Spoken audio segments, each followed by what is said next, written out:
Salut à tous, bienvenue à Quoi de neuf, votre émission quotidienne où on parle de sujets de société bien évidemment, également de sujets artistiques, pas mal d'artistes, mais également de problèmes de santé. Et aujourd'hui nous allons accueillir une dame assez particulière qui va nous parler, c'est le docteur Carole Château-Henry, c'est un médecin gériatre aux multiples facettes. Elle est blogueuse, elle voyage beaucoup, elle est sportive, elle est écrivaine à ses heures, elle publie un livret, Memo Aid, destiné à travailler la mémoire. Bonsoir, docteur Carole. Bonsoir, Michel. Alors, d'abord, est-ce que, en réalisant ce produit que vous présentez aux gens maintenant, vous avez longuement étudié la question parce qu'il y a quand même 34 ans que vous êtes à la Martinique? Oui. Est-ce que ça vient d'un constat? Alors, je suis arrivée jeune interne et c'est vrai que beaucoup de choses se sont passées en 34 ans. La spécialisation de la gériatrie. Une autre spécialisation qui était tout ce qui était mémorisation, donc les consultations mémoire, ce qu'on appelle aussi les consultations neurocognitives, et puis les difficultés donc, que les gens présentent dans la file active de ma consultation. Et j'ai voulu y répondre parce qu'il y avait un besoin réel pour comprendre un petit peu ce qu'est l'oubli et puis pour proposer ce qu'on dit un sport cérébral. Il y a un sport physique, bien sûr, qui est indispensable à notre hygiène de vie, mais le sport cérébral est indispensable, tout comme une bonne alimentation. Alors effectivement, ce que vous dites, c'est très important parce que les gens s'imaginent que le sport, souvent c'est physique, on se fait de gros muscles, etc., on est sprinter, on est rapide. Mais au niveau du cerveau, expliquez la mécanique. Il y a des lobes, il y a un fonctionnement. Oui. Chaque élément du cerveau a son rôle à jouer. Oui. Bon, il y a tout un cortex, il y a des méninges, il y a du liquide céphalorachidien, il y a plein de choses qui bougent. Oui. Il y a entre autres des neurones et des neurotransmetteurs.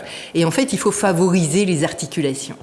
En plus, il y a des choses extraordinaires qui sont apparues avec les nouvelles technologies. C'est-à-dire que quand j'étais sur les bancs de l'université, on me disait on vieillit, on perd ses neurones. Donc, c'était pas très joyeux tout ça. Et puis, la nouvelle technologie, les DAT scans et autres, ont montré en fait que ce soit la pensée créative, que ce soit la méditation, que ce soit le sport cérébral, donc les exercices, l'entraînement cérébral, ouais, oui, c'est-à-dire les exercices de mémoire, favoriser ce qu'on dit la plasticité neuronale, donc tout ce qui est plastique, et, pour dire un grand mot, la neurogénèse, la genèse des neurones, donc la création de nouveaux neurones. Et ça, c'est extraordinaire, et c'est pour ça qu'on a mis des exercices de mémoire, d'ailleurs, et des ateliers de stimulation cognitive dans ce qu'on appelle le plan Bien vieillir, qui existe déjà depuis 2008. Alors, justement, docteur, il faudra peut-être qu'on explique que le corps, c'est évidemment, c'est une mécanique physique, etc. Il y a le commandant général, il part du cerveau, mais qu'il y a un phénomène d'usure. C'est comme une voiture, etc. Oui, bien sûr. Donc ça aussi, il faut l'admettre. C'est-à-dire que... Oui. Mais il y a des gens pour qui ça commence plus tôt aussi. Alors comment vous expliquez? Alors en fait, c'est l'avancée en âge. On a aussi une part génétique. Papa, maman nous a donné un capital santé, d'accord, avec des facteurs génétiques. Et puis l'avancée en âge, c'est des cheveux blancs, c'est des lunettes, c'est une audition qui change, c'est même le goût. C'est-à-dire ça fait partie des mémoires sensorielles.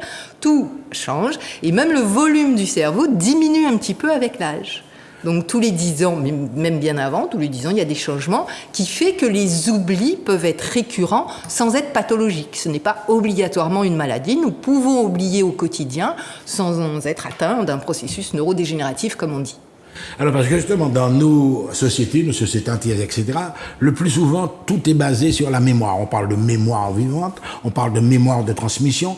Par exemple la tradition orale, par exemple les grandes personnes, comme on dit, ces grands mounons en créole, quoi. Ils ont des bagailles, ils ont des choses qui nous apprennent et ça remonte à très très très loin. Des traditions qui ont été transmises. Oui. C'est pour ça que je vous dis que c'est beaucoup plus important dans nos sociétés antillaises. Alors c'est très important et j'ai mis ça en livre en fait. Que ce soit le premier livre, Quelque chose de la Martinique, aux éditions Nanica, ou que ce soit avec la participation et l'effort donc, de Sabine Andrivon-Milton qui a édité... Sabine, qu'on salue au passage, hein, Sabine. Qui a édité... Fidèle au poste. Et qu'on remercie, qui a édité ce projet. Et donc Memo Aid, en fait, est au cœur de la transmission et de la tradition, puisque ce sont des interviews de personnes d'un certain âge qui nous parlent du mamin, du bakwa, du Bélé. Ça peut être Max qui est à Grand-Rivière et qui nous parle de la Seine. Ce sont des gens, en fait, qu'on a rencontrés et qu'on a mis en ligne. Vous êtes allé dans les... Déjà, on voit certaines... Oui, on regarde, on voit déjà des couvertures. Vous êtes allé, par exemple, dans les EHPAD où il y a des gens vraiment déjà qui sont, je ne vais pas dire en fin de vie, mais où alors vous avez interviewé comme ça des gens, des aînés, quoi, au hasard, des gens du Bel-Air, des gens... Oui, oui. En fait, vous avez promené un peu partout, quoi, ouais. Oui, oui. Vous avez promené votre micro un peu partout. Comme je suis blogueuse, en fait, depuis 2017, je mets des articles en ligne. Dernièrement, c'était sur la noix de coco avec son flan. Prochainement, ce sera le moringa. Après, ce sera le bois ronflé. Ça peut être plein de choses, en fait, que l'on met et que les gens ont honneur et joie à partager. Et ça, c'est une richesse extraordinaire. La Martinique est au cœur de la tradition. Et ça nous permet, en fait, à travers ce blog, de valoriser ce que les acteurs, aussi bien les agriculteurs, les artisans, les artistes, parce qu'il y a des conteurs aussi qui sont interviewés, et donc ils nous donnent leur richesse et leur expérience. Eh bien justement, là, je m'arrête un petit peu à ce que vous venez de dire. Il y a ce qu'on appelle également la mémoire sélective, c'est-à-dire qu'il y a des choses qui intéressent les gens et qu'ils vont garder dans leur inconscient pendant toute leur vie. Et puis il y a des choses sur lesquelles ils passent. Est-ce que ça existe effectivement? Bien sûr, oui, oui. Il y a, en fait, c'est aussi une attention sélective. Il y a plusieurs attentions. Et la mémoire sélective, bien sûr, c'est nos centres d'intérêt. Et d'ailleurs, quand on est en perte de mémoire, il faut justement aller vers ces pertes d'intérêt pour valoriser les capacités restantes. C'est-à-dire, on ne met pas la personne en échec, mais on va voir ce qu'elle sait faire. Un tambouillé va peut-être perdre beaucoup d'éléments dans sa vie, mais certainement pas le fait de jouer à son tambour et voilà, sa musique. Voilà, donc je vais feuilleter un petit peu c'est votre dernier ouvrage, hein, ce que j'ai remis là. Exact. En espérant qu'il y ait un volume 2. Neurones, la santé de vos neurones, et nous allons voir d'abord une série d'exercices, de petits exercices, etc. Que veut dire le mot endémique de chez nous? Photo de l'abricot pays à reproduire par un dessin. Alors, je vois d'un côté que vous mettez une photo de l'abricot pays, et puis en face, une petite grille avec des cases. Oui, c'est pour aider le... En fait, souvent on me dit « Ah, c'est du coloriage ». On n'est pas dans le coloriage. Oui, justement, ça ressemble à un album d'enfant.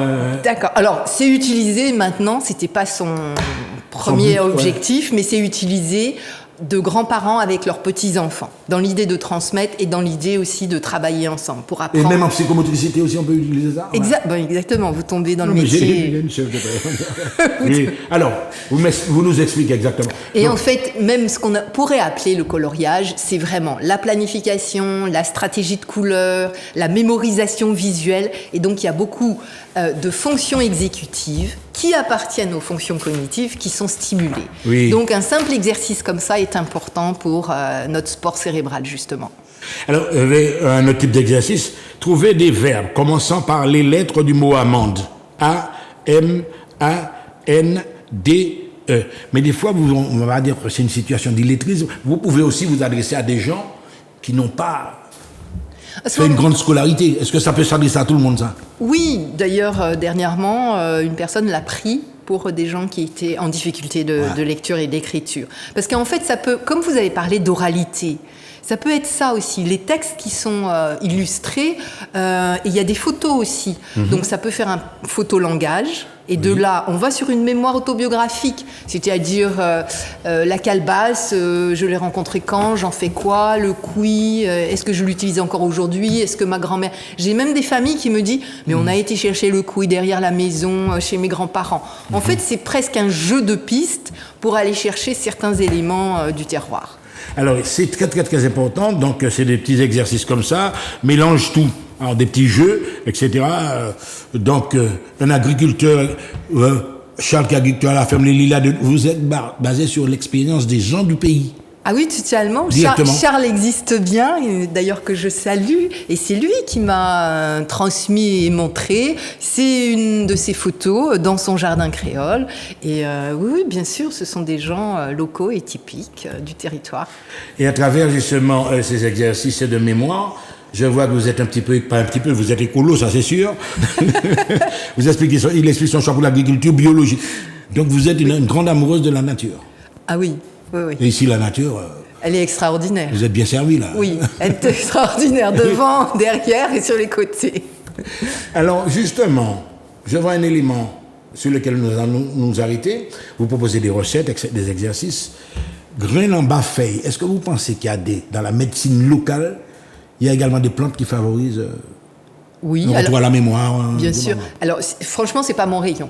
Mais j'encourage les gens qui s'y connaissent. Il y a aussi des pharmaciens, il y a des naturopathes, il y a des gens qui sont tournés vers aussi ce qu'on peut appeler les remèdes rasiers, qui peuvent aider certainement dans tout ce qui est mémorisation, bien sûr. Vous savez, nos médicaments, ils sont issus des plantes. Donc, bon, après, ils sont multipliés par 10 et par 100 pour le pouvoir scientifique. Mais bien sûr, tout ce qui est naturel peut accompagner. Parce que souvent, justement, vous savez, il y a ce type de controverse. Lorsqu'on parle de traitement, alors on fait, je ne vais pas dire une opposition fondamentale entre tout ce qui est médical, tout ce qui est pharmaceutique, etc., et puis les remèdes rasiers. Est-ce que vous pensez que c'est complémentaire, là? Bon, voilà, exactement.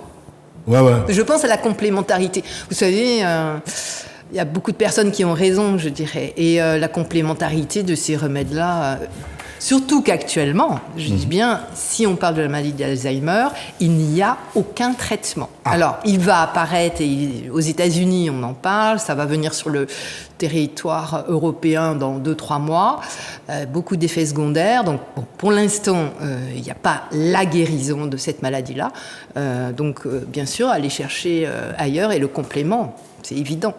Oui, mais justement, dans le cas de la maladie d'Alzheimer, parce que je voulais y arriver, enfin, on a fait les manœuvres d'approche, est-ce que là, il y a lieu de s'inquiéter? Parce que, comme je vous disais tout à l'heure, on constate que la mémoire part beaucoup plus tôt maintenant. C'est vrai, les jeunes... Les jeunes de 40, même 50 ans déjà, ils ont ces problèmes-là. Vous attribuez ça à quoi? Alors, il faut savoir que je suis gériatre, mais que j'ai toujours cru qu'il fallait s'occuper de la mémoire beaucoup plus tôt. D'accord. Et la gériatrie, moi je m'en suis occupée déjà depuis l'âge de 60 ans, je parlais de gériatrie, alors que les décrets mettent la gériatrie à partir de 75 ans. D'accord. Mais à 60 ans déjà, on repère bien sûr des troubles de la mémoire. C'est dû à quoi? Je pense aussi qu'il y a beaucoup de technologies maintenant qui nous sollicitent dans tous les sens. Donc on fait plus appel à notre mémoire, c'est-à-dire...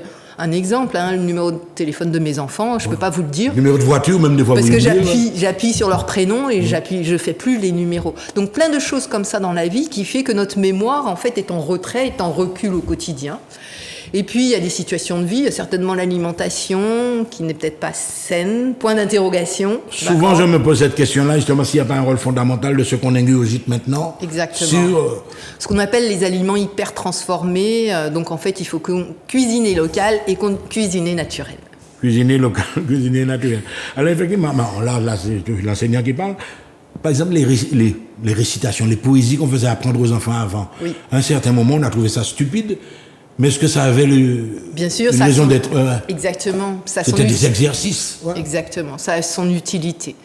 Mais même les dictées, on fait même plus grand-chose avec les dictées, mais tout ça, c'est important. C'est aussi ce qu'on appelle la mémoire autobiographique, c'est ce qu'on a fait, mais il y a aussi la connaissance qui est la mémoire sémantique. Par exemple, Rome, si on n'y est pas allé, on sait que c'est la capitale de l'Italie. C'est cette mémoire sémantique. Et d'ailleurs, les universités du troisième âge développent cette mémoire sémantique qui est le savoir et les connaissances. Et donc, c'est important, surtout qu'avec l'âge, cette mémoire-là continue. Elle continue. Ah, mais c'est ce que je voulais vous dire. Parce que des fois, ça vous a peut-être étonné, vous tombez sous des grandes personnes qui vous racontent des poésies de Victor Hugo, des chansons... c'est quand même c'est intéressant, ça, je ne vais pas dire inquiétant, c'est intéressant. Après, on n'est pas tous à la même enseigne, c'est-à-dire il y a vraiment des gens qu'on pourrait dire mémoire d'éléphant, et ils sont exceptionnels. C'est notre cas encore, ça. Ouais. Et on les envie, parce que bon, tout le monde n'est pas dans cette mémoire exceptionnelle où ils peuvent raconter énormément de choses. Ouais. Non, quand vous avez parlé de mémoire sémantique, je parle, on va une mémoire lointaine, quoi, c'est-à-dire qu'ils se rappellent de choses qu'ils ont fait pendant leur enfance, etc. Alors la mémoire sémantique. Peut-être ça, ils ont fait hier, ils savent pas. La mémoire sémantique, c'est aussi les connaissances. Donc ça peut être ce que l'on apprend aujourd'hui. Par exemple, je suis ici, vous m'apprenez des choses, vous me parlez créole, vous me parlez autre chose. J'apprends des choses, je suis en mémoire sémantique, connaissance générale. Ouais. Alors là, on va voir. Là, on est carrément dans le coloriage. Hein, voilà. On a... Non, mais ça peut faire sourire, mais c'est ça. Hein. À travers ces exercices, apparemment, qui sont destinés à des enfants, vous tirez déjà une application vraiment efficace. Ah, totalement. Ouais. Déjà, la mémoire visuelle. La mémoire visuelle. Oui, qu'est-ce qu'on fait, qu'est-ce qu'on repère? D'accord, dans l'espace. Donc là, il y a quelques poissons, il y a des algues. On est en plein milieu aquatique, on va mettre Exactement. du bleu. Parce que de l'autre côté, il y a la baie du Marin, sur votre photo Ah à oui, gauche. oui. Il y a la baie du Marin. Donc, Oui. Donc, je précise, hein. Donc, d'un côté, on a une vraie photo de la baie du Marin, qui existe bel et bien en Martinique, et puis de l'autre côté, l'exercice qui correspond. d'accord, c'est ça. Donc, on a la couleur de la mer, on a, etc. Oui. Et donc, il y a une planification à mettre en place. Il y a une stratégie des couleurs. Il y a cette mémoire visuelle dont je vous ai parlé. Et ensuite, vous pouvez dégager par rapport à la baie du À Marin. travers l'expression que la personne fait sur le dessin. Oui, parce qu'on ne va pas rester sur un dessin. On va parler interpréter, oui. et on va faire appel à la mémoire autobiographique et aussi aux émotions. On échange, mais tu te rappelles, on est allé au Marin, on a fait ça à la pointe du Marin, qu'est-ce qui s'est passé? Mais si, les enfants et tout. Et donc, ce livre-là permet de dégager ce qu'on pourrait dire un groupe de paroles, mais toi et moi, et on avance sur cette mémoire autobiographique pour faire ressurgir aussi des émotions. Alors là, on va s'adresser aux téléspectateurs à travers le dessin. C'est très important. Autrement dit, le même dessin, vous le proposez à 3 personnes, vous pouvez avoir des réactions différentes. 3 histoires différentes. C'est ça qui est important. Non, mais c'est fort, ça. Donc, c'est pas forcément tous qui vont mettre le bleu pour la mer, par exemple. Ah ben ils mettent, parfois c'est vert, hein. Ça dépend de leur expérience propre en fait, ça peut être dans la rivière, c'est un peu plus vert, mais l'idée c'est aussi de les faire parler, de dégager de ce dessin-là des souvenirs qu'ils ont et qu'ils ont partagés parfois avec leur famille, parce que le livret se fait souvent en binôme, c'est-à-dire dans un sens vous lisez et de l'autre côté regardez en bleu, oui. Les réponses sont à l'envers, Ah, oui, c'est-à-dire oui. si je me positionne en face de vous, j'ai les réponses et je peux vous aider aussi pour avancer sur le livret. Oui, parce que je reviens dans le même ordre d'idée. Moi, j'interprète la mer en vert. Et à côté, vous me mettez que c'est bleu. Donc, finalement, mon degré émotionnel me fait voir la mer en vert. Ben, c'est votre ressenti, vous avez le droit. Et à partir de là, Et vous n'allez pas m'obliger à croire que c'est bleu.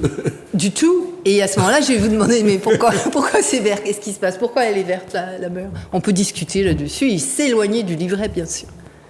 Mesdames et messieurs, vous avez compris que c'est très, très, très complexe. Alors là également, mais ce que j'aime beaucoup, vous avez inclus des expressions créoles en bas la tête, pas ni plaisir, etc. Et est-ce que vous y teniez également à faire entrer ce côté culturel martiniquais là-dedans? Ah, avec oui. les proverbes, avec les... Oui. Alors, j'ai été accueillie il y a plus de 30 ans par une famille martiniquaise, bien sûr, créolophone, mais le créole est partout et doit être valorisé. Alors, je me suis fait corriger par un prof de créole, mais bien sûr, en plus, le proverbe est très, très fort. Les personnes âgées le portent en elles. Et bien souvent, quand il y a une expérience vécue, elles le concluent, en fait, par un proverbe créole. Et de là aussi, à discuter et à échanger. Et même, je vois à un certain moment un récapitulatif, etc. Donc la personne a une série d'exercices à faire. On va pas dire le patient, bon c'est bon. La personne à qui ça s'adresse, le thème patient, des fois j'aime pas tellement. Mais vous faites un bilan après chaque série d'exercices. Oui, ça m'est venu comme ça. Je me suis dit, bon, on travaille la mémoire. 1 semaine, 5 jours en fait d'exercice. Le 6e jour, bon, on va faire ce récapitulatif, c'est-à-dire on va faire la mémoire récente. Qu'est-ce qui a été vu, ce dont on a parlé, les photos qui ont été vues, le coloriage qui a été fait. Et là, on met en ligne, enfin, on écrit sur le papier et on fait appel à nos souvenirs de la semaine. Et alors là, vous insistez également sur la personnalité. Comment vous avez trouvé les exercices de la session 2? Donc c'est une opinion personnelle. Les avez-vous réussi, évidemment? Lequel avez-vous préféré? Alors bien évidemment, les réponses changent selon l'utilisateur. Lequel vous a paru? Ça vous permet, ce bilan, de faire... C'est un côté statistique qui vous permet de... C'est pas statistique, en fait. C'était vraiment dans l'idée de faire un aller-retour avec... ma disponibilité aussi. Regardez, j'ai une adresse, neugeron972, gmail.com. C'était vraiment dans l'idée de performer. C'est-à-dire, est-ce qu'il est bien perçu, ce livret? Qu'est-ce qu'on peut en faire de mieux, plus large? Est-ce qu'il y a aussi d'autres thèmes qui peuvent être partagés? Et à ce moment-là, je prends mon sac sur le dos et je vais voir les personnes qui veulent témoigner également. Et puis une petite remarque également, enfin, 34 ans en Martinique. Vous avez adapté ces exercices-là à une population que vous avez vue. Vous êtes capable d'aller dans n'importe quelle région de France et de faire le même type de travail. On aura d'autres résultats. Par exemple, en Bretagne, vous allez, Alors, vous enquêtez auprès de la Vendée, tout le Finistère, tout ça. Vous pouvez avoir Une autre forme de livret, ou bien ça s'applique à toutes les... Ah non, c'est vraiment, là c'est typiquement sur la Martinique. Après on peut espérer que ce serait la Guadeloupe ou ailleurs, mais non, là on est vraiment dans le contexte local. Après, dans l'espace géographique, il faut... Ah oui. Ce qui veut dire que vous comptez rester en Martinique toute votre... On va pas dire toute votre vie, mais... Alors 34 ans... C'est un pays qui vous plaît, 34 ans si vous avez... Oui, c'est mon pays d'adoption, comme on dit. Mon pays d'origine est la Bretagne. Après, il faut savoir, c'est une connotation un peu moins joyeuse, mais il faut savoir que souvent, quand on est en fin de vie, on retourne sur ses terres. C'est comme ça. La terre qui nous porte et qui porte nos parents, on a souvent tendance à y revenir. D'où l'expression le pays des revenants. Voilà. Donc je suis d'origine bretonne, peut-être que... Comme par hasard, j'ai dit ça. Bizarre. Vous m'avez jamais dit ça, hein, je senti ça. Parce que justement... Alors là, on arrive dans la dernière ligne droite. Vous allez parler de votre bouquin, vous allez lancer un appel, on va pas dire vous allez vendre votre bouquin, ça fait un petit peu commercial, mais vous allez intéresser la population à votre travail. Qu'est-ce que vous allez leur dire concernant ce bouquin? Alors déjà, ils se vont très bien. Vous parlez au public, là, vous... D'accord, dans le blanc des yeux, allez. Dans le blanc des yeux. Mais déjà, je vais commencer par remercier Sabine Andrivon-Milton, franchement, qui a participé à ça et qui le porte, ce projet. Donc ça, c'est un premier point. Deuxièmement, c'est un bouquin que vous connaissez, parce que je vois tellement de gens qui me disent ça me plaît, je l'ai pris pour mes parents, je l'ai pris pour mes petits-enfants. Donc le public s'est vraiment élargi par rapport à la création de ce livret. Et puis, en fait, plus vous l'achèterez, plus le volume 2 arrivera. On me réclame déjà le volume 2, mais il faut que le volume 1 soit bien dispensé, en fait. Et c'est grâce à vous. J'ai eu beaucoup d'amour, en fait, et beaucoup de joie à le créer. Après, je pense que vous percevrez tout ça. Et puis, si vous voulez participer, il y a une adresse mail, donc neugeron972gmail.com, pour améliorer, si vous pensez, ou apporter quelque chose, une pierre à l'édifice. Ce sera avec plaisir que je recevrai vos questions ou vos réponses. Neugeron, nous saluons donc l'initiative du docteur Carole Château-Henry. Mesdames et messieurs, vous avez compris, évidemment que nous avons besoin de bagaille là parce que nous avons venir vieux, nous avons des petits problèmes. À très bientôt, sur Zouk TV bien.